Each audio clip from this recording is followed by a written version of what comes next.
வணக்கம். ஓம் நமச்சிவாய. இன்னைக்கு என்ன எதை பற்றி சொல்ல போகிறேன் தெரியுங்களா உங்களுக்கு? ஒரு பொம்மையை பற்றி தாங்க சொல்ல போகிறேன். எங்கள் பொம்மையை பற்றி சொல்ல போகிறீங்களா? என்ன சொல்ல போகிறீங்க அப்படின்னா எனக்கே தெரியாதுங்க. அந்த பொம்மையை வீட்டில் வச்சா நிறைய பிரச்சனை வருமா.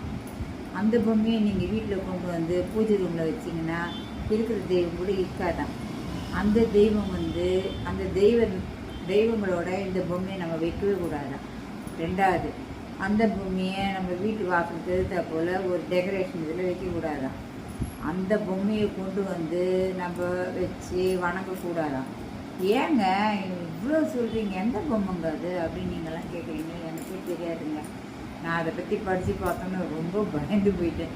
சரி, நான் பயந்தேன், அத்திக்கிட்டு போட்டேன்.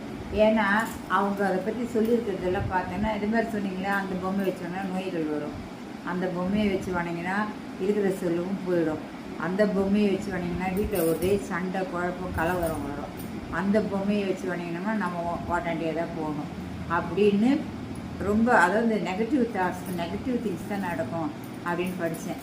அப்புறமா நான் அந்த பொம்மையை ஒரு 5-6 வருஷத்துக்கு முன்னால் வாங்கிட்டு வீட்டில் வச்சுருந்தேங்க. அதனால் அதுக்கப்புறம் எனக்கு ஏற்பட்ட நிகழ்வுகள்லாம் நான் யோசனை பண்ணி பார்த்தேன்.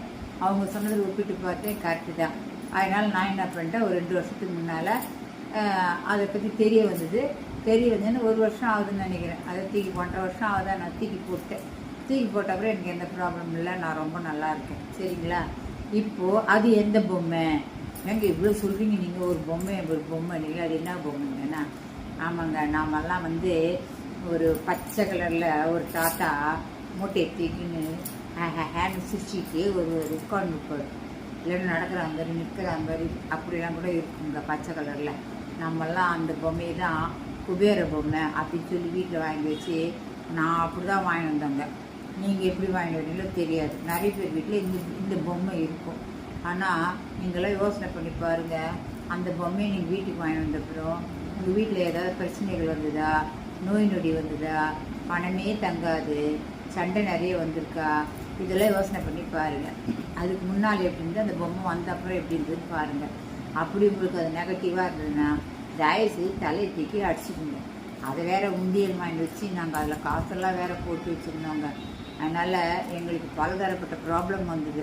இப்போ அந்த பொம்மை எங்களை விட்டு போனப்புறம் நாங்கள் நல்லா இருக்கோம். இந்த பதிவு அதனால தான் உங்களுக்கு சொல்கிறேன். நீங்களும் அந்த பொம்மையை வச்சுருந்தீங்கன்னா தூக்கி போட்டுருங்க. சரிங்களா? அது குபேர பொம்மை கிடையாது. ஓகே? அது ஒரு மாதிரி குண்டாக பெருசாக ஃபேஸ் வச்சுட்டு சிரிச்சுக்கிட்டே இருக்கும். நம்ம கஷ்டப்படுறத பார்த்தா அது சிரிக்குதான். அதனால் ஜாக்கிரதை, அது மாதிரி தூக்கி போட்டுருங்க. ஓகே?